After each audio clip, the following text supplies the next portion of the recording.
i prijateljski na Motovun, koji je nekada imao luku na Mirni. Vojvodina se ne miri sa gubitkom svog nikada prežaljenog mora.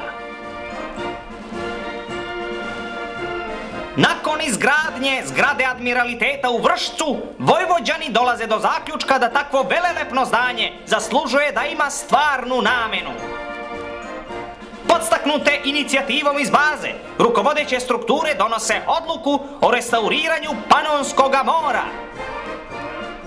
Počinju mnogobrojne aktivnosti u tom pravcu, od kojih ne mali broj predstavljaju spontani i ništa manje ingeniozni pokušaj običnih građana da se plan o restauraciji Paratetisa realizuje.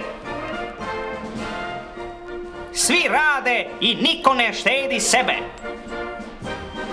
Pogledajte ovog švrću, a još juče je mislio da ga vode na obećanu cirkusku predstavu.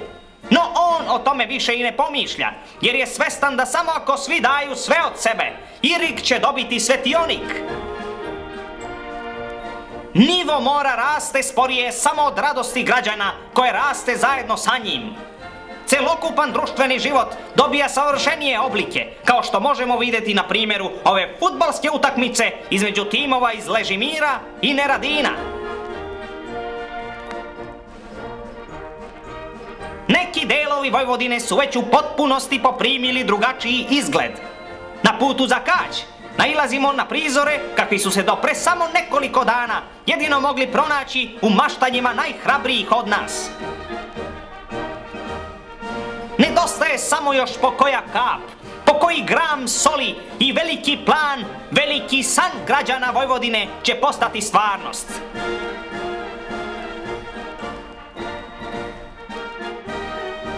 Na kraju, da li je vredelo?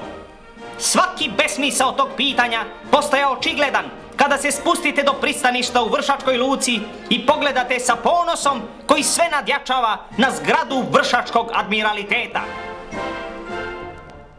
I dok vetar njiše vrdničke palme, opraštamo se od vas uz prizore sa vojvođanskih obala.